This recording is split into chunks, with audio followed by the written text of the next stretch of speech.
I think there's something very universal about the coming of age story. And so why these movies are so wrenching is because we all remember that feeling or that fear and wanting to ask that question, but not being able to ask it. So it's almost like you're getting a redo where you are 13 and you were asking your own parent, and then you get to hear the answer of the parent, and it's makes you cry. Yeah.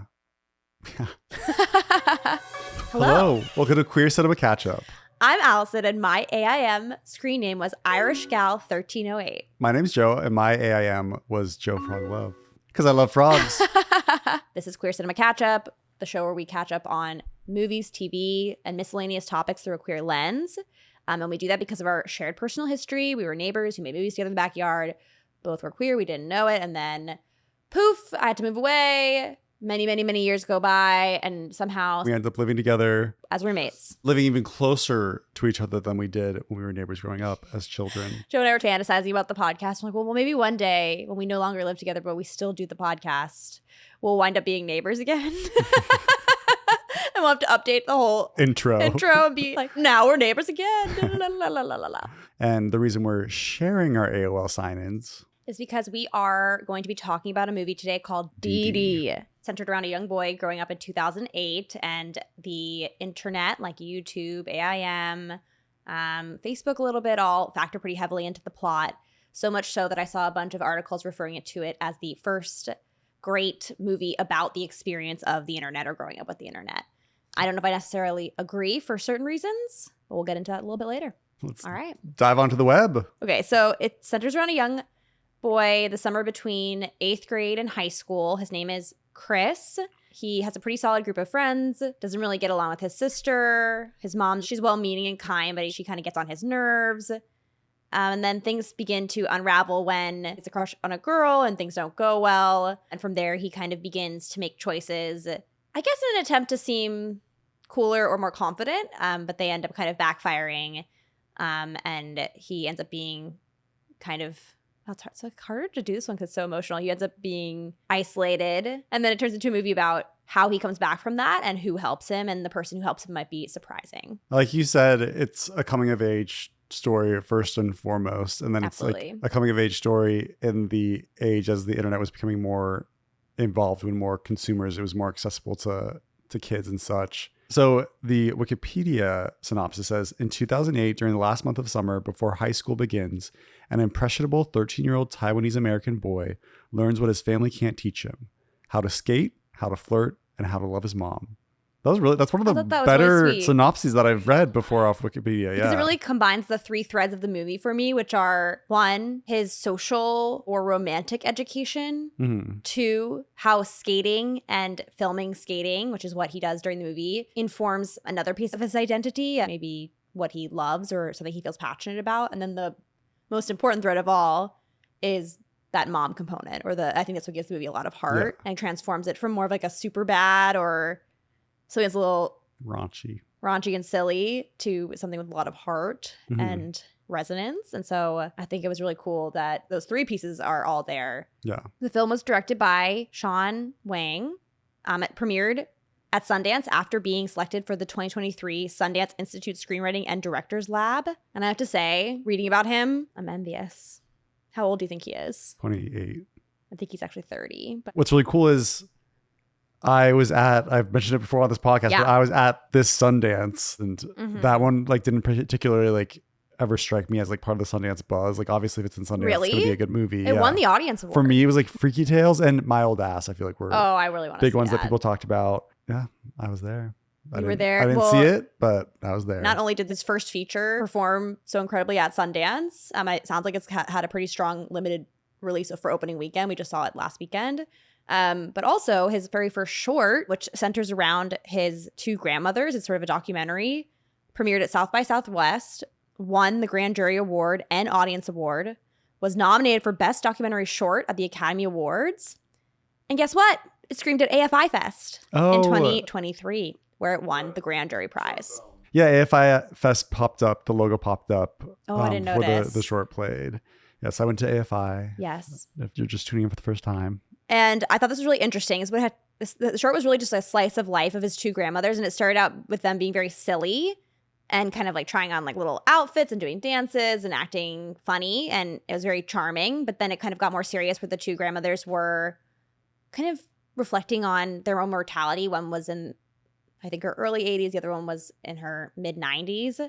And so the idea of death is much more present. They were just kind of talking about what that meant for them and what it means to think about death when you're closer to it. Even though all of us, I think one of the grandmothers said it's the great equalizer, like sickness and death. So really all of us could be close to death at any time, but blah, blah, blah, blah, blah. Okay, philosophy class is over. Yeah. But what a contrast in filmmaking in terms of this short film was a documentary about his amazing that his two grandmas are still alive and they live living together. Yeah, very sweet. And that's more about your end of life, whereas Didi's very much about the excitement of the beginning of life. Of the beginning of life in a way. That's beautiful. Yeah. But I think there's like a heart there that is present in both. Oh, I see like tremendous similarities between the two. Yeah, he definitely has a style that I can't put my finger on necessarily. Well, remember how you were talking, we were going to do this every time, but we forgot. Is this a vibes, a plot, or an emotion movie? Oh, yeah. Emotion. Absolutely emotion. And a lot of times really hilarious emotions. Yes. I was laughing hysterically, and then I just feel, and you probably feel the same way, like just feel so relatable, even though he's a kid in 2008. Like I was but weren't you a kid in 2008? I mean, I was 18. Oh. I guess I felt closer in age to him because I don't know, I was using all that technology around the same age as him. Same. That's why it feels a little strange to me because I don't know the popularity of AOL in 2008. I saw some people on Reddit talking about this. Apparently it stayed popular as Facebook kind of rose. Okay. But I didn't know that because I don't think I used AIM in high stopped. school. I even went from like AOL to MSN Messenger for a really brief time. Like a blink of an eye. Like maybe like just one summer I used MSN Messenger for some reason. And then I moved. I forget if Facebook had a messenger or something like that, but I remember it does. I think it's either AOL. I think I've told you the story before. AOL or MSN Messenger. You could leave an away message. Yeah, you have mentioned this before. My away message was bored as hell. Reach out. And my dad like was on the family computer. And he saw that my away message. He like came to me. He's like, bored as hell. Bored as hell. Like he was furious that I used hell as my away message. I mean, you should have said bored as heck. Every good Catholic kid knows that. Heckin'. Apparently, do you say oh my gosh or oh my god? I try to say oh my gosh.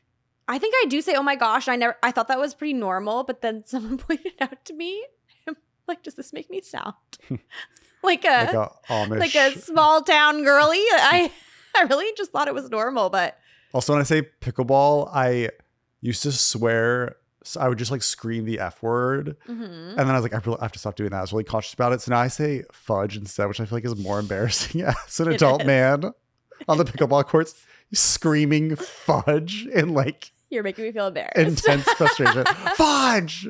Okay, so just to give some more background, and also I want to flag that the pronunciation Wang is perhaps not correct, but we're going to talk a little bit about that. So for now, I'm going to pronounce it that way. That is the way that Sean pronounced it growing up. It might... And that's all I'll say for now. But just to give you some more background on Sean, he's from Fremont, California. He is from a Taiwanese background. And he went to Irvington High School, attended film school at USC, and then worked for Google Creative Lab before he kind of moved into filmmaking. One thing I thought was cool about his background, and you can kind of see in the film, is that he was an early filmmaker just like we were. He didn't know that directing was a job, but he found out that Spike Jonze was a skater turned filmmaker. Did you know that? Didn't know he was a skater, but I knew he did like a lot of cool like skater music videos. I had no idea. I mean, with the name like Spike Jonze, I guess so that's why he's the dead squirrel in this movie. Yeah, I didn't know that he was the dead squirrel. I didn't know either until I got to this cast list. You just read it? Yeah. Oh. On the sheet that you made on this blueprint. But yeah, he was really like drawn to skate. Sean was very drawn to skate videos and Jackass episodes. And then he kind of realized with Jones and Where the Wild Things Are that maybe you could do both. So again, it's like kind of like that juxtaposition of high art, low art, and he's finding a way to do both. Merge them together, yeah. Which I think is what's making him such a good storyteller. Because I just think those unalike elements make something unique. In this movie too, it does a great job on recreating like there's like a lot of first person perspective where you're looking through Chris's eyes at the computer, and he's like instant messaging people, or he's on YouTube watching skater videos, because part of the plot of this movie is he kind of has a fallout with one of his friends, has a fallout with this girl that he has a crush on, kind of has like no friends for a moment. Yeah. His sister's about to move away to college. So like a lot of people in his life are like coming and going. And then he stumbles upon a group of skaters. I think it was even in the trailer, and he goes up and he's like, hey, like, I forget if I think they mentioned, they're like, hey, like, you know, our filmer like left us. What actually happened was, remember, they're like, he died, and he's like, oh, I'm sorry. Like, no, just kidding. He cheated on. He slept with my girlfriend, so he's out. He's dead to us, man. He's dead to us. That's cracking me up.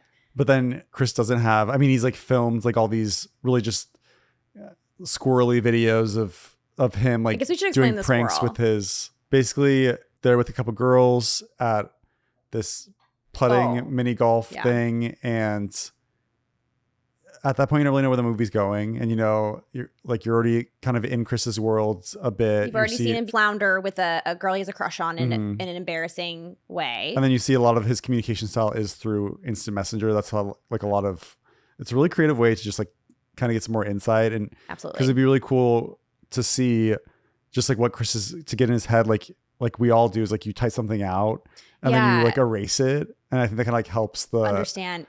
Yes, I think a little deeper. I think to illustrate that for those who are listening or watching, so he goes to the park with this girl that he likes. Okay, so one thing he does is he goes onto this girl he likes' profile, her MySpace. He sees the music that she likes. He sees the movies that she likes, and he then uses that to message her, being like, I love Walk to Remember. And she's like, oh my gosh, no boys like that movie. And he Googles it, and he finds out it's a chick flick, and he's like, ah, no. It's very cute. And then he sets his ringtone to be her favorite song and has his friend call him, you know, while she's nearby, so that she could be like, wait, I love that song. But it all leads up to them going to the park. And then, you know, she tries to kind of make it more romantic by asking if he's nervous and getting closer to him and touching him. And I guess, is it implied that she's touching his penis? Is that actually happening, or is that just something he said later on? I think that's something that he said later on. I don't think that actually happened. Okay, I agree. Maybe like she was touching his inner thigh. Yeah. Okay. So it was off camera, and they were played by actual kids, so it definitely felt very innocent. Incredible acting. Yes, the kid who played Chris is the only actor. Everybody else was local to the area. Wow. And first-time actors. So they did a very good job. Did a great job. And I saw a lot of quotes from Sean about how he really wanted to make this. He knew that this experience for these kids was like an actual coming of age for them, that they would remember it forever and it'd be kind of stuck in amber, and he wanted to make sure it felt special and important to them. I thought that was very sweet. Anyway, Chris kind of panics and he says, yes, I am nervous. And he's very frozen and embarrassed and scared. And it clearly kind of ends the night. And then later on, he stops talking to her. Later on, she messages him and says, are you mad at me? Did I do something wrong? And he types out a very moving message like, no, I'm not mad at you. I'm just like really, really embarrassed. But then instead of sending it, he deletes it and he moves the cursor. Her. He moves the cursor to the block button. I gasped. I did too. So did a lot of people in the audience. And I just feel like you felt like you were the person clicking and typing, and it really put me in his shoes. And my heart it was wrenching to watch. It's almost like you're like watching your childhood self make stupid decisions where you're just like, if only I like didn't do this, like don't do that. Yeah. And then he does it. So I just like had a visceral reaction, which is rare for me to react like that, but happens to me a lot. I was like so gripped by this movie. But yeah, so what you were saying was that had already happened, and then they were with the friends. And what were you gonna say? And they were at the mini golf, and then you don't really know where the story's going. It's like, okay, he like was interested in this girl, but it seems like that's over. She's not going to be in this story much longer. And then it's like the mini golf. There's like these two other girls there that are the same age as them, and they're talking at dinner. And for the first time, you're seeing how people perceive Chris for the first time. Like, he's our main character, so I'm like, obviously he's like the hero. He's the protagonist. I think he's very interesting. But these girls kind of see him as like quiet and like doesn't talk very much. I was like, oh, that's how people perceive, like, you're learning more about his character and how the outside world sees him. And in contrast, Fahad, his friend, is very charismatic. I mean, he was also a young boy coming of age, so maybe he doesn't feel this way, but he comes off as very confident, very cool with the girls, as a counterpoint to Chris, who is not comfortable in his own skin. And I felt in that scene that Chris felt, I need to be like Fahad. Yes. Okay. It leads to Chris then, he's like, okay, like I haven't talked, I'll just tell anything. He tells this story and Fahad's like trying to He's like, don't do it, man. stop him from telling it. And we've seen like bits and pieces of this like story. Chris is like filming with a camera. Yeah. A camcorder, and it's like obviously we saw like a mailbox explode but didn't like quite understand what's going on like earlier in the movie. And now he's telling the story at the mini golf and he's like, yeah, you know, me and my friends were like out in the woods, and it's like cutting back and forth between him telling the story and then like flashbacks. And they stumbled upon a squirrel. I don't know if they captured it or if it was already dying or they killed it or something like that. They found it dead. They found it dead. And then I think one of them was like poking it, and then the squirrel started like choking, and they like all like freaked out. And they start running around. And then one of the kids grabbed, which we've been saying Fahad, but no, it was the other. It was the kid named Soup, I think. Okay, Soup was his nickname. Grabs the squirrel, starts like twirling it around, and you're like kind of like, this isn't like, I don't know why, like it's embarrassing for everyone else, not Chris. But I guess because Chris is sharing the story, it's just showing how insensitive and shitty they were to this poor creature. Yeah, but it wasn't. But now that I think about it, like Chris wasn't the one doing the fact that so to but he thinks it's so funny. Yes, and then they end up putting it in the mailbox and blowing it up. And part of the thing that I think every time we see Fahad in almost every scene, it's a big group of kids and he's telling a funny story and everyone is always laughing and engaged. And so then Chris is trying to repeat this. Well, one of the girls truly asks him. She goes, well, do you have any funny stories? Oh, okay. And so he thinks this is his winning story. And Fahad's like, please stop. That's and then at one point I remember Chris continues to go on and he's like, should I tell the rest of it? Fahad's like, no, man, no. But then he continues telling her, right? Doesn't he also insult one of the girls? So I think I missed this part, but I think one of them called her a bitch, but like because they were friends, and then they all like laughed, and then I think Chris has like, shut up, bitch, or something like that. Yeah. And I was like, she's like, what'd you call me? Fuck. It was bad. And then it got worse because then they go outside and someone's parents there to pick them up and they're gonna go to a little party or whatever, and then there's only 3 spaces in the car. That's what they say. But yeah, and then like, so there's not enough space for you to go to the party. You can take a bus. And then as they're walking to the car, the girls say to Fahad like, hey, can like Soup come? Like implying they can like go and pick him up. Yeah. Right when the movie started, it starts with that image of them running away from the mailbox exploding, and I was a little bit worried. That was gonna be like super boy. Too much to the boy's perspective. Very masculine. Which, you know, not that I can never enjoy those movies. I was like, oh, is this going to be just kind of Is this going to be more, is it going to be more Jackass, or is it going to be more 8th grade or something like that, which I love, you know, more emotional. And so I was a little bit worried, and that's why I really appreciated this film, because it took a perspective that is kind of for me, but made me very invested and care. Yeah. Showing the limitations of like the inability to connect. Transcends when you're going from a young boy to like manhood, just like how hard it is, and you're supposed to like reserve a lot of those like feelings and emotions. That was the part down. That was the most wrenching for me, was when I forget, maybe it was the same scene where he tries to message the girl and then ends up blocking her. Maybe it was another scene where he was online again and I think he was going to reach out to his friend and ask if they were okay. And then he erased the message. And he erases the message and he goes to Smarter Child, if anyone remembers. So I think we set up, there's a whole storyline with the skater story. Yeah. And basically that's what the whole trailer, like it shows a lot of these like skater clips. And so I thought the movie was going to be about. I didn't know that at all. I thought Chris was going to be out there just like filming these skater videos. And it's like him like becoming really invested in filming it. Honestly, it was what I thought it was going to be about. Like the YouTube experience. It wasn't like the main storyline, but basically these like skateboard friends, you never really feel like they're truly Chris's friends. Like Chris is always kind of on the outside, and they just kind of like. But they do sort of bring him along. They bring him along, but then they go to a party and they like don't really. It's an older party with. It's an older party and alcohol, and they leave Chris alone. Yeah, you know, it's like I never felt like he was quite in that group. No, I agree. But he like didn't have any other friends, so it was like that's all he really had. But then so they're like, I don't know over how long, but it's been months of Chris is filming all this stuff, and there's this really pivotal scene where they're skateboarding in front of an office building and security comes and they're like, hey, you can't skateboard here. And then the main skateboarder like does this like sick ollie and like Chris like captures, they're like, oh man, this is gonna be like so crazy. There's like a slow motion of them like running away, like they're all from like the security guard. from the security guard. It's all them. like all really like oh, this is gonna be so like amazing. I can't wait to see that footage. I can't wait to see that footage. Can we see the footage? And Chris is like, oh, like I gotta like edit some stuff. And they kind of like they do a montage of filming more and more stuff. And then it kind of comes to a head where the skateboarders like just kind of show up at Chris's house and like look at the footage, and they're going through like the footage and like oh, this is like sick, like clicking all through the different clips and I think over time Chris has been getting better and better. Well, the security footage was like early on when he was filming, and that's what they were most excited to see. They're like, hey man, like let's see the skateboard, like the security footage.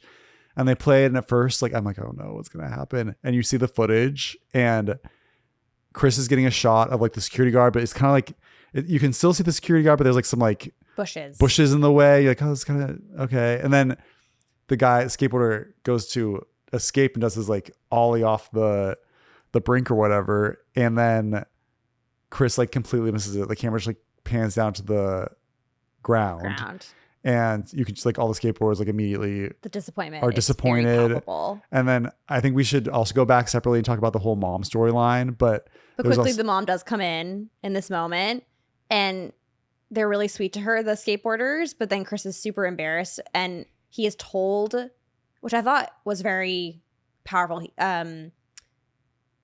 He told his friends, they called him like Asian Chris or something like that, and he's like, no, I'm half Asian. And then that was at the party, so they were drinking, and they're like, half Asian Chris or whatever. And then the mom comes in, and he goes, okay, so maybe they weren't that sweet. So then they say something like, oh, so you're Asian, so then your husband must be white. And she's like, what? My husband is not white. Yeah. And then Chris like freaks out and is like, Mom, you're confused, stop, Mom, leave. And it's like really kind of mean to his mom and kicks her out. And then they're like, dude, you don't have to be so awful to your mom. Yeah. And it's just such a low moment. I know. Even though you understand why he said, because there's another moment we should add in where the girl he likes, while they're on the bench, or they're about to hook up or whatever they're gonna do, she says something to him like, "You're really cute for an Asian." And I think people gasped. I gasped, but I feel like that kind of way of speaking is probably, unfortunately, especially common in 2008. And I do have a quote about that. Maybe I should read it. While I do that, I'm going to grab a prop really quick. Oh, okay. When I was back home most recently, I brought back my camcorder, of which we used to film all of our things on. Now, we didn't film signs on this. That was on my dad's camcorder, but my parents just saw how much I love to like film stuff. So they bought this for one of my birthdays. That's so sweet. And I don't quite remember. I think this was like on the tail end when I was approaching high school. And sadly, when I got to high school, you got lost into it. I wasn't like filming stuff. Like, I mean, this stuff, you still will put it on tape. But yeah, similar to what Chris was using in his videos. I mean, that's what I was kind of. But I love just like the way you hold it. Yeah, you like the way you hold it. Like iPhone's like so much more. It's like I can just I can just be like this. There's something too about it where I think composition maybe comes easier on that because you have the viewfinder. But yeah, that's kind of something I wrote down. Actually, Sean was an do-it-himself filmmaker, kind of like we were back in the day. And I'm so curious, like his first short and feature are so strong. And I was wondering like what enabled him to be so strong right out the gate. And he did work at the Google Creative Labs, which he found the job stifling. Every creative director had a creative director, but he was doing these like high-level artistic advertising. So I'm like, oh, maybe that's why he's so good at filmmaking. But then I actually think I come around to the idea that it's really that he was this kind of do-it-yourself filmmaker from a young age. And after the Spike Jonze kind of revelation, he was like, oh, wait, you can be a skater and do this no-budget, low-budget jackass stuff and make movies. And he started getting friends together to make stuff that wasn't skate videos. And then he went to USC, and then he pretty much got a job right after that doing the Google Creative Labs. It's all kind of connected. And while he was at Google, he was sort of desiring something more creatively. And so he started to make short films about his family for $0. He cut together a year's worth of little human moments, kids at a playground, a man playing two trumpets. He shot around the city and overlaid them with voicemails from his mom in Mandarin, chronicling her worry for her son being away from home the same year Donald Trump was elected president. Then he uploaded the 5-minute short 3,000 Miles to Vimeo, where it's been seen almost 750,000 times. When this movie was coming out, he wasn't quite sure how to kind of describe his own name. His whole life, he pronounced his name like it runs with bang, just as Chris does in the movie. And that Americanization was something that happened when his Sean's own dad came to the States when he was 26 years old. But the correct pronunciation in Mandarin is actually Wang. He asked his mom what she preferred, and then when he presented this movie for the first time, he said Wang, and he's never gone back since. And so that wasn't until Dìdi came out as he decided to do that? I think so, yeah. Which, given the mom themes in the movie, I think is very powerful. That is really powerful. Well, I want to talk about the mom storyline, Joan Chen. She's from Twin Peaks. She has a very striking look to her. And then I think she was also in like a movie called like Lust, Caution or something like that is what she was known for. Just like super incredible acting all around, but especially from her, just like this really like understated performance. Yeah. You could tell the mother does a lot, but it wasn't like hitting you over the head with it. I think there's a really critical scene where part of the story too is, and we haven't mentioned yet, that the father is out of the picture. Mm-hmm. There's a grandma living at the house, and you come to find out that's the paternal grandmother, not the maternal grandmother that's living with the family. Very powerfully later on showed how much this was getting under the mom's skin, but the grandmother was always like yelling at the mom about how the kids were misbehaved and how if her son was there, that wouldn't be the case, implying that the mom is a bad mom. And at one point she's kind of chastising her about this, and the mom's just like, please stop, but she won't stop. And then she just gets very frustrated and she goes, Nene is out, or Nina is out of here. Yeah, Chris and his sister see from a distance the mom and grandma arguing, and that's a really critical scene because you get a lot of exposition in terms of the fact that the father hasn't been there for a while. He works in Taiwan and sends money. You discover that the grandma has no respect for how the mother is doing things, thinks that she's kind of useless. And the mother's like, I'm the one who does everything, and I'm the one who makes this house into a home. And I'm here. And just because I'm here, and just because like my husband's sending over money, like does not mean that he's... Yeah, because even the daughter, her backstory, she's about to go off to college in the beginning, because is dad even going to come back to see me before I go to school? And the mom's like, we don't know. Also, another really powerful thing that resonated with me was they have this whole small, subtle storyline about the mom being a painter and how her dream is to create beautiful art. And she even submits it to some kind of national contest. And we see her get the rejection letter. We see her painting a lot. We see her son kind of roll his eyes at her paintings. And it's definitely a through line throughout. And I think that imbued her with a lot of, it gave her an interior life separate from her family, or questions about her life that weren't connected to her family, which I think made we won't maybe get there yet, but I think made the conclusion of their respective stories and their relationship like all the more rich. Yes. It was very well done. And yeah, just to speak about Joan Chen, apparently she was one of China's most famous movie stars before she came to the United States. I believe it. She's like, if you look at pictures from Twin Peaks, she's like unreal gorgeous, just like shockingly beautiful. And she was beautiful even in this She's beautiful film. in this movie, yeah. But yeah, she was in this movie called Little Flower, I think, 1979. But what's really interesting is she was born under like the Mao, the Cultural Revolution time period in China. And because she was good at acting and won some kind of competition, she actually but she was able to avoid some of the hard labor, more difficult things that children have to experience. And I don't know a lot about it. And so she always felt kind of guilty about that. And that kind of propelled her to really excel. And then she moved here and she thought, oh, there's no way I'll be able to act. There are no roles for me. But somebody, like when she was like, wait, what are you doing? You need to be on the screen. That's how she kind of got her first role, which was one of the bigger roles was The Last Emperor. Have you seen the movie? No. It won a lot of Academy Awards, and I think she won an Academy Award.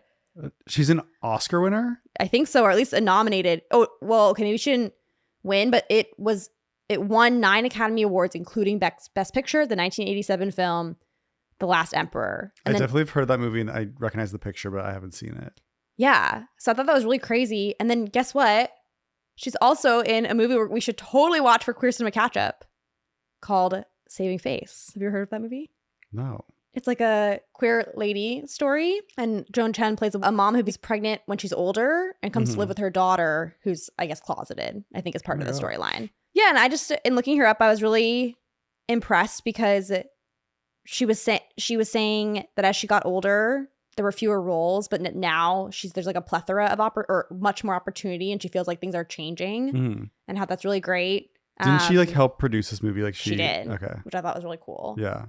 And then she also said that what she really liked about this mom character was that it was playing against stereotypes of older Asian women as tough, quote, tiger mothers who care only about their children and achieving good grades and getting into good university.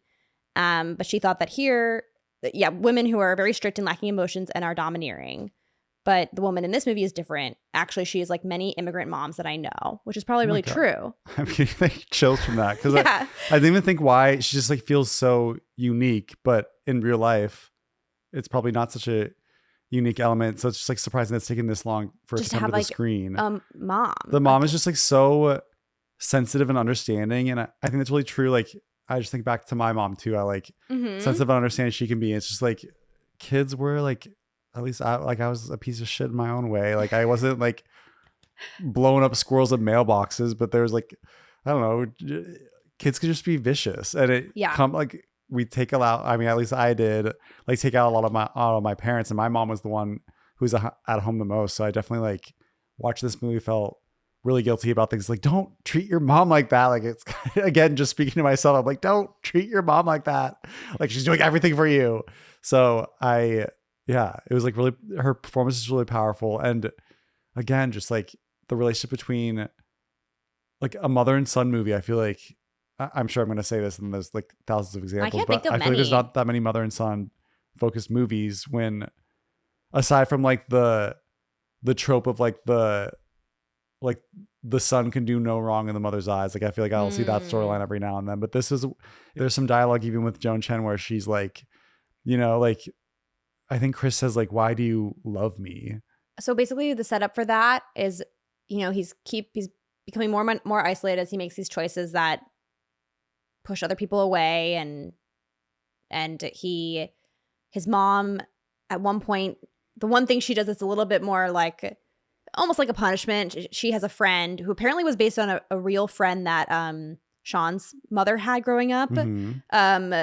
Who has like this son who's really perfect and does all this stuff. Like he wants to, I don't know what he wants to do, but he's got great grades and he's doing all this stuff that's very impressive. And was it purposely to make Chris wants to do better? Is that the whole intention? I think it's more that the mom, they were at like a lunch scene. I think the mom kind of wanted to brag about her son in contrast to Chris. And then she goes, what's Chris up to? And then Chris's mom very endearingly goes, well, Chris is really into making his movies. And it was really sweet. But then Chris, this is the part where I was like, Chris, come on. Like his mom's definitely being so sweet and still sticking up for him. And then he just looks like so bored and annoyed by the whole conversation. But during that conversation, they mentioned a summer school type activity that the other son is doing that's really helping him. Is he doing that though if he's doing so well? That kind of seems strange to me. I think that might be cultural, They're in a garage doing math. I think that's pretty, because, you know, I did the tutoring in Northwestern, but it wasn't really tutoring, it was extra class. And most of my students were actually Korean American. And in Korea, I know that you go to school and then afterward you go to your tutor. So I think it might be a cultural element. I don't really know, but that's my assumption based on my very limited window into this. But anyway, the mom finally makes Chris do this, and then that boy is not very nice to him. And eventually it all comes to a head where he comes over to Chris and has heard about the embarrassing moment with the crush that he had and starts talking about it. And Chris has had basically the worst summer of his life, and he can't take it anymore. And he stands up and he punches this guy in the face. And then he's in the car and his mom is out there talking to all the adults, and you know they're probably really laying into her because Chris has become violent. And then they get into the car and they have this huge fight and they say terrible, terrible things to one another, and Chris runs away. Oh, this is towards the end of the movie. Yeah, but the question he asks is after that scene. Yeah, really sweet moment. But the question he actually is not, do you love me? It's, are you ashamed of me? Are you ashamed of me? I almost cried during that moment. Well, because at first he's really hurt because he's like, why did you look for me? She's in bed, like reading a book. She like looks up when he walks in the room. It's kind of unsurprised, like, there you are. I know you're back.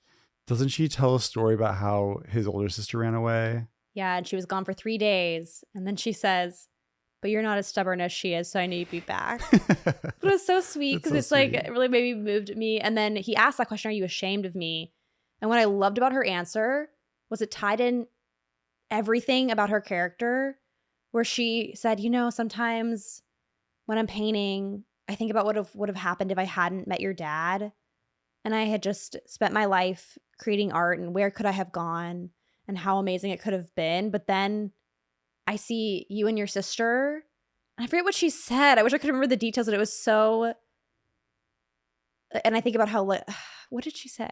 It was so moving. Was it something about like, if I'd done that, I wouldn't be able to have this life and With see you. you grow up, Yes. and something to that level. It's like you end up making choices that, and even though I have these dreams that I'll never be able to achieve, I'm happy with the choice that I made, that I got to like raise you and experience life with you. Yeah, and maybe the dreams that the kids will have. I don't know. It's just very. It was really moving. It was And so again, moving. like show like the contrast with like what makes a good parent. Like the father who's like off in Taiwan, like sending money, or like the mother who's there, like helping raise emotionally and be involved in like the children's lives. And how honest she was. She didn't say like, oh, of course I love it. There's nothing I could do that. There's nothing else that ever calls to me. Yeah. But that's not true. She acknowledges sometimes I fantasize about a different life. Because who doesn't? And then she also speaks to Chris and says there are times where like doesn't she say there's like does she just say ashamed, or she says something to like there are times where it's like really hard to love you, but I will never not love you. I don't think she says hard. I think it says it's really hard, or there are times, but I can't remember. It was just very moving. Yeah. And then they hug, and this moment really made me reflect on how this coming of age film is a lot like 8th grade, because they have the very same conversation, but it's a father-daughter movie. Mm-hmm. Do you remember that at the end? Is this when they're out by the campfire? Yeah, it's a very similar movie where it's about a young kind of awkward girl who's having difficulty making connections, and a lot of bad things continue to happen. She makes bad choices, and I think she makes bad choices. She's posting stuff on the internet.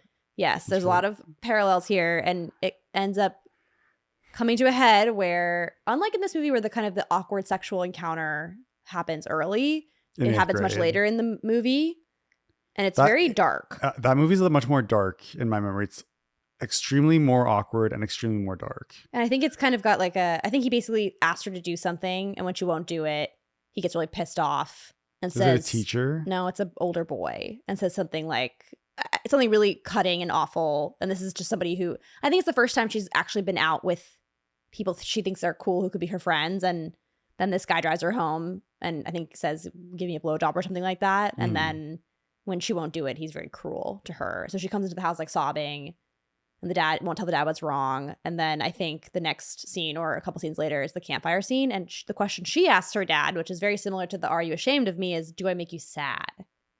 And he goes, "What do you mean?" Like, no, like sometimes I worry about you, but you could never make me sad. Like, you're the whole reason I'm not sad, or something like that. And that is such a more painful question to ask. I feel like Didi's a very emotionally gripping, and I was very moved, but there's still like a safety, and like I knew it wasn't gonna like dig too deep.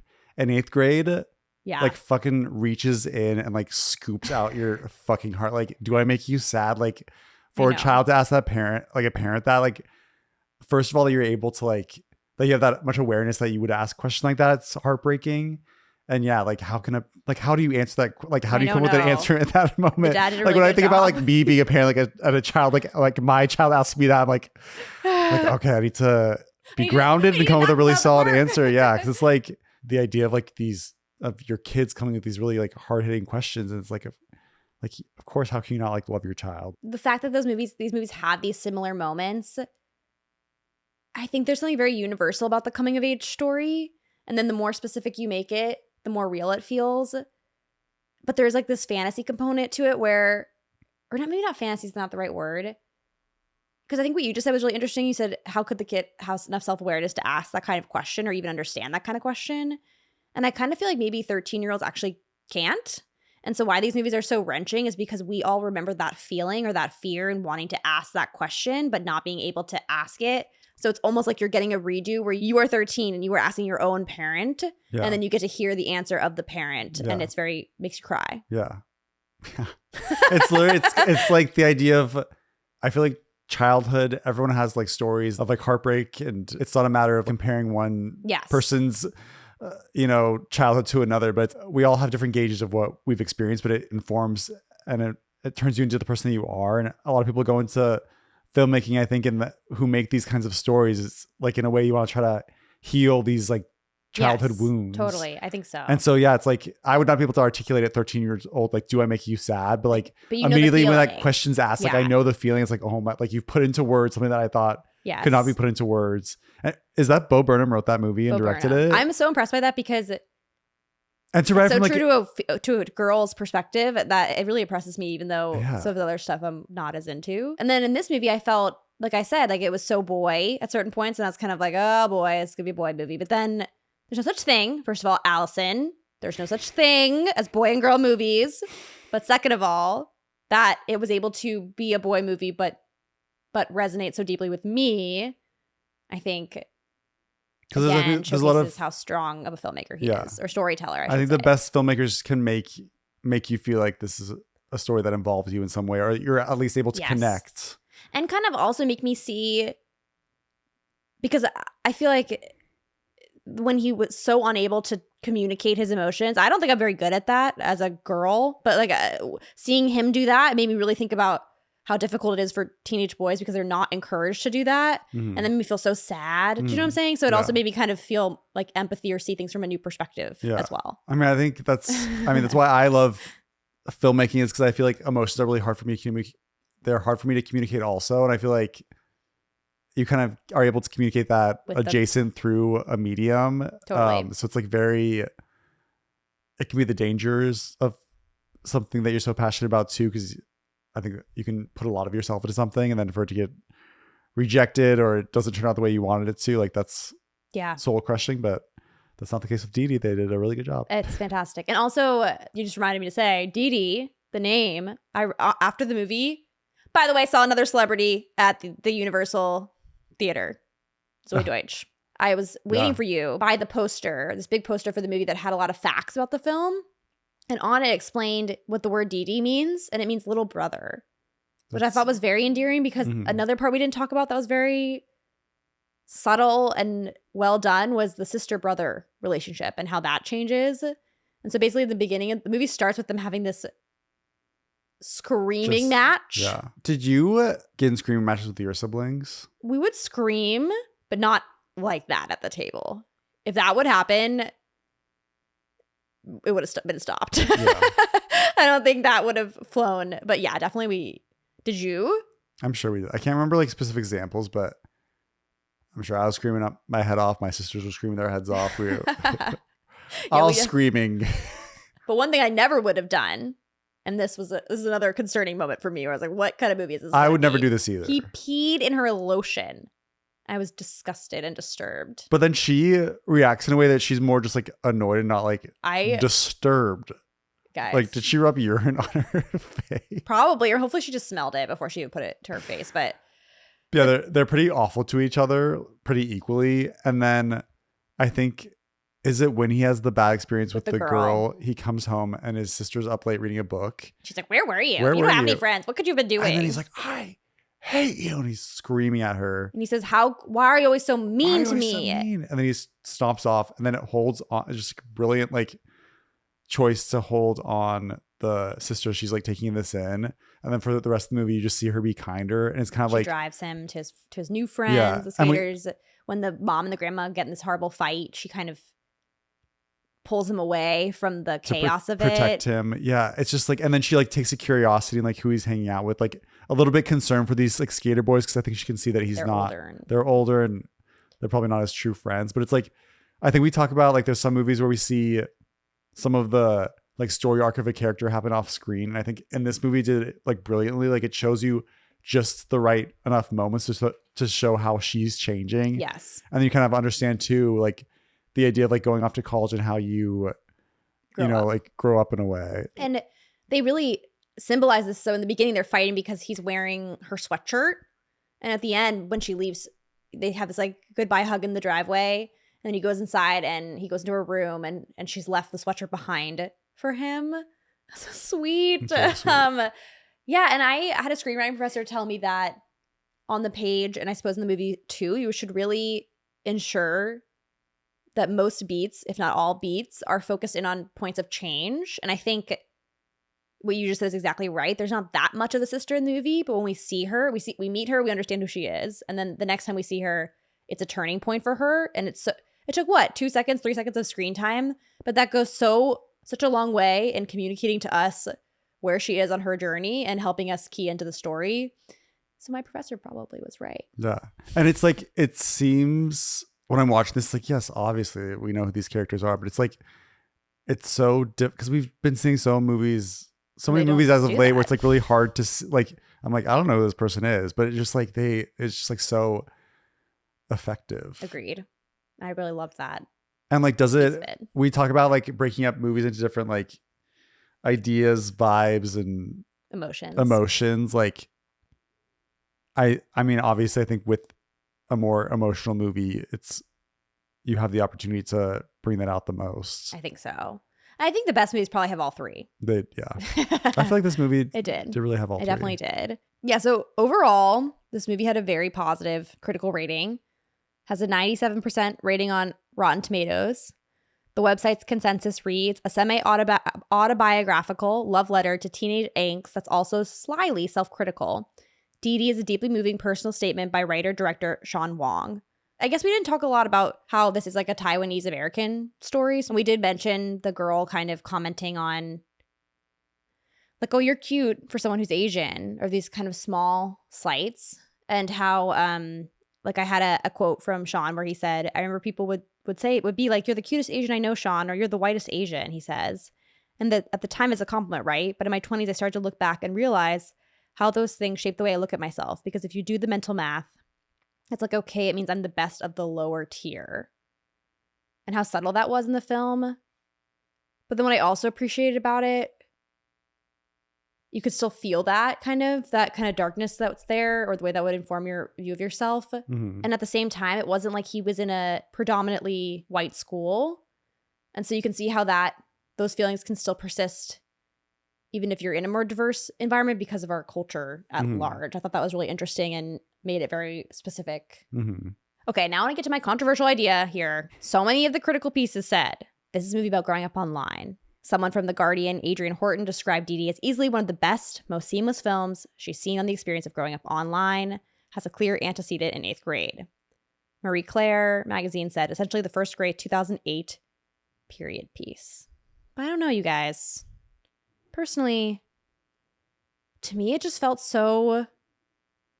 like I wasn't even aware that it was a period piece, really, because it maps so clearly onto my own experience.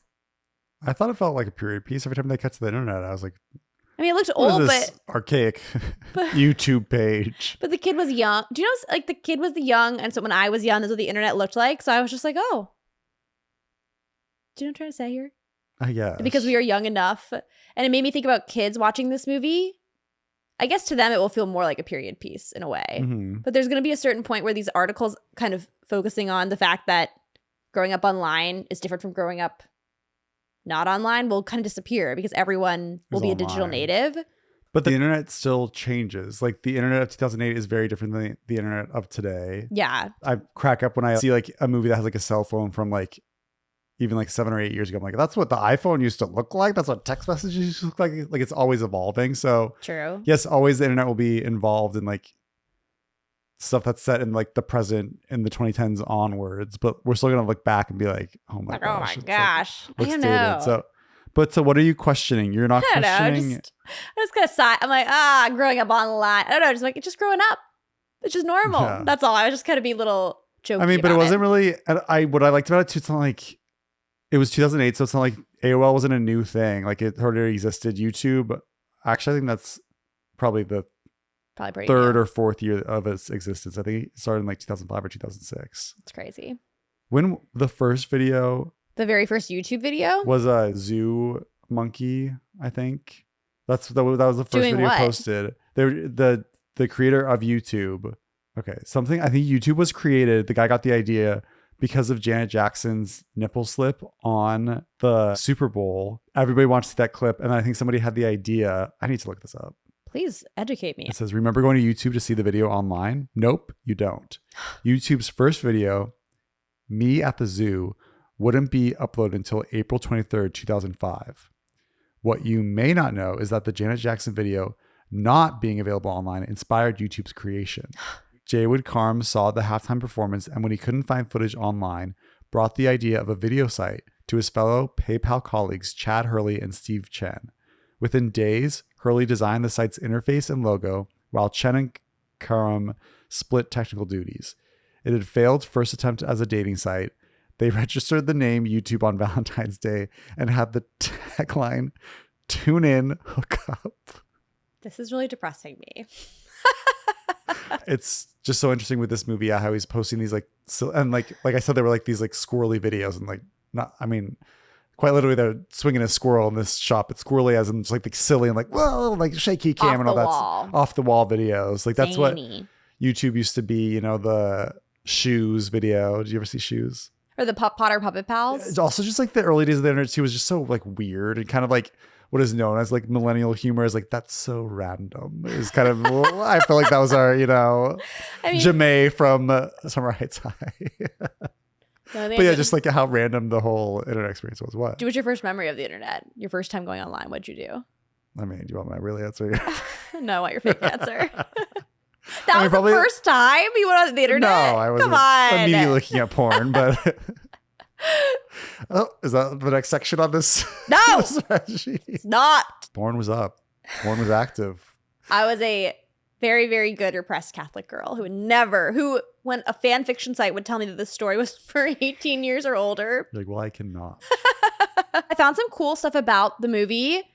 For example, the editor, Ariel Zawowski, she also did the movie Searching, which was then renamed Missing, which was all on computer screens. Yeah, that's like a horror. It's like part of the horror movie. Some of them are like pretty fascinating, actually, where it's like you're staring at the computer screen the whole time. Interesting. All the old stuff that was in the movie, the production designer was sourcing it from eBay. And then Sean was making Instagram blasts of, hey, does anybody have old technology from the 2000s? And he said, it's because Asian parents love to collect stuff. I had my old PSP, my old Game Boy Advance, my old GameCube.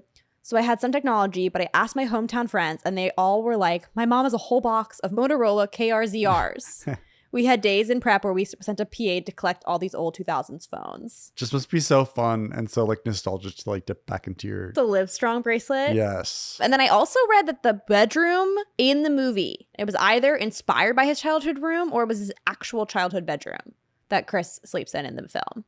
I love how you're going to hate this topic, but in both movies, they talk about farting to a degree. There's a moment of connection. But I think these are like utilized. They weren't just like fart jokes. I think they were fine especially in Dìdi. When he's really mad at her, he's being really cruel. That's why it's so beautiful about this moment is he's upset. So he's being mean to his mom, but then she's able to diffuse it. To kind of, yeah.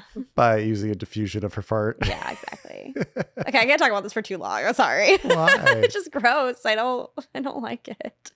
It was like a surprising way to like break down ego. Tension. He's like a very young teenage boy, and I feel like she got on his level. Mm-hmm. Is the cherry on this? We're really going to end with a fart. No.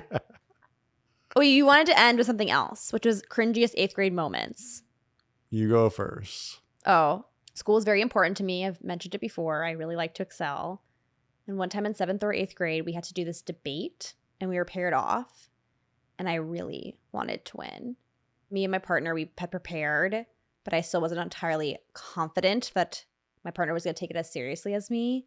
And so at one point, I was in the corner coaching my classmate, being like very aggressive. Like, when this happens, you have to say this. And that was kind of like a coach moment in a movie. Mm-hmm. And then all of a sudden I realized that everybody in the classroom wasn't talking anymore. And they all were looking at you. Saw me do this. But you know what? It paid off because we won. Freshman year of high school, I see something in the distance on my locker. I walk up. Someone drew a giant penis on my locker. I was like, oh my gosh. What was strange too is no one was really acknowledging that there was a giant penis on my locker. Yeah. No teacher came up to me like be like, hey, like what's going on? Why is there a penis on your locker? Like there was just a penis, and I just would between classes like sprint to my locker, like gets me out. I probably got all my books that day. Probably didn't go to my locker at all for the rest of the day. I was like so upset and disturbed by it, and I didn't really know what to do. And I went to cross country practice, and then I came back and the penis was still on my locker. And the sun's like setting in the hallway, and I like go up and I'm like looking really closely at the penis, and I take my finger and I wipe it, and I realize what I thought had been like Sharpie this whole time was just like pencil eraser, and it immediately wiped off. And the So whole day sad. I could have just gone and wiped off the giant penis on the locker, but it had been left up all day. This is so sad. And then so I was just alone in the hallway wiping the penis off my locker. Joe. I just think there's like the awkwardness of like not knowing what to do. Like why I couldn't like laugh it off and be like, there's a penis on my locker. Is like, there's a penis on my locker. You know? I mean, just like not yes, saying that. I feel of like, course. I think that's like the biggest change of how I was as a child to who I am today is like, I feel like I see the humor in situations, or at least I'm able to like reflect and like laugh back at myself. And so again, like kind of like ties back into 8th grade Dìdi, like looking back at myself more lovingly and like with more forgiveness. And with more, like I think in this movie too, he has a lot of empathy for himself. And he also sees the mistakes that he made or the way he hurt other people. He's able to put both into the film. Mm-hmm. But I also want to read this quote. Sean said, one of his friends describes middle school or 8th grade as the moment when you're the worst version of yourself having the best time of your life. Oh my gosh. I thought that was so true. Yeah. It's so sweet. I feel like the best part of your life, you only know it in hindsight in a way. And I don't think like it's not a bit of truly an exaggeration because I don't look back at any previous time in my life and think that was the best time and I'm never going to have a good time again. I think all of life is change. But it's the time of like youth and discovery and excitement and change and potential. Like I definitely get the intention in that statement. That's a great way to it's very brilliant. And I thought just really sweet way of putting it. Dìdi, watch it. Watch it. Why did we do this on Queer Cinema Catchup?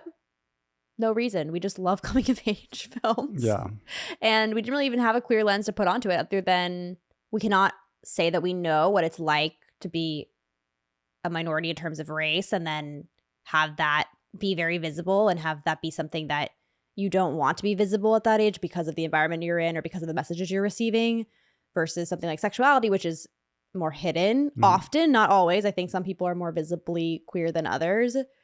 But yeah, I think there's like this connection where you're realizing something, a truth about yourself, something you can't change, and do you want people to know that? How do you want it to be seen, if at all? And then is there a certain way of being queer? Like I think a lot of people are like, well, I might be gay, but I'm not like I'm not wearing pink or I'm not that kind of gay or whatever it might be. There's definitely a parallel. Yeah, because you had that quote where it's like people would say to Sean like, you're Asian but not that Asian, and it's like what, like so I'm the best of the lower tier, and then it really like informs how you see yourself. And I definitely think I see that a lot with like being gay too. And like I think there's definitely stereotypes of like a gay kid, like especially like with boys. I feel like they like pick up on more like feminine qualities or like the way you talk or what your interests are that people can kind of,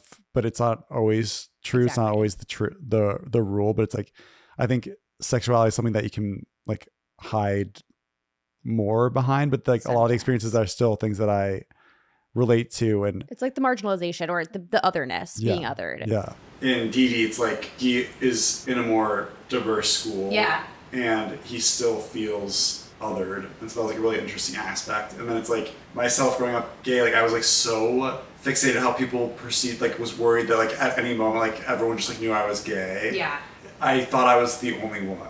It's just like the craziest thing. And then even in high school, like I just like was convinced I was like the only person in high school who was gay. I mean, our middle school was only 50 kids, so it wasn't, you know what I mean? Like that feeling of maybe being the only one. Yeah. Going through puberty is already hard enough. And then it's like, oh, like I am not quite like the perceived like normal experience for a boy is. And so like feeling like othered within myself is like such an interesting experience. Whereas like I think like identity through like ethnicities, like you have the connection, like you have the ties to your like parents, like you come from somewhere, you have like family, whereas like the ties with like sexuality is something that we all go through. It's like, I mean, in general, it's like usually, I think in most cultures, it's a very like more private thing, and then to feel that you're like different in a way where I feel like I couldn't even talk to anyone about it. It was like that. And it's again like time back into like growing up and just like wishing I could like, you know, I had nothing but like love and compassion for my younger self, but it like took a while to get there. Yeah, I think it's called like horizontal versus vertical identities, where vertical identities are something you do share with your family of origin, and horizontal identities are things that you don't share with your family of origin. So it could be anything. It could be sexuality. It could be if you have a learning disability. It could be if you, I don't know, are on the spectrum, or there's like so many different things that you might be that you don't share. If you're disabled, I feel like I've listed a lot of things that are very similar. But I think if you have a podcast, you may not share that with your family either. If you're an artist. Oh shit! How long has it been off? I have no idea. Sorry, our mic cut out for a second. We have to run off to dinner. I know I kind of abruptly ended what we were just talking about. It's Stuff of growing up. important to look at all parts of yourself with love and compassion. Queer Cinema Catchup is a podcast where we talk about movies, TV, and miscellaneous topics through a queer lens. I'm Joe. And I'm Allison. Please like, subscribe, comment, follow us on all social media. We're probably there. Email us at queercinemacatchup@gmail.com. Logging off. Wait, you know when you would sign out and do the door close? The door close? Yeah, we Can you do that? Yeah.